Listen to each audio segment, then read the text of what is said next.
যুক্তরাষ্ট্রের ক্যালিফোর্নিয়া অঙ্গরাজ্যের লস অ্যাঞ্জেলেসে দ্রুত ছড়িয়ে পড়তে থাকা দাবানল নিয়ন্ত্রণের বাইরে চলে গেছে।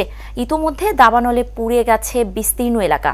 বিবিসি ও কাতার ভিত্তিক সংবাদ মাধ্যম আল জাজিরার প্রতিবেদনে বলা হয়েছে, এখন পর্যন্ত 11 জনের প্রাণহানির খবর পাওয়া গেছে।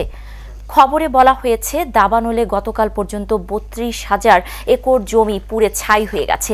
স্থানীয় প্রশাসন $5,000 কোটি ক্ষতির কথা জানিয়েছে। এই সংকটের মধ্যে লুটপাটের অভিযোগে 20 জনকে গ্রেপ্তার করেছে পুলিশ। এছাড়া যেসব অধিবাসীরা আক্রান্ত এলাকা ছেড়ে গেছে, বিপজ্জনক পরিস্থিতির কারণে এখনই তাদের না ফেরার অনুরোধ করেছেন তিনি।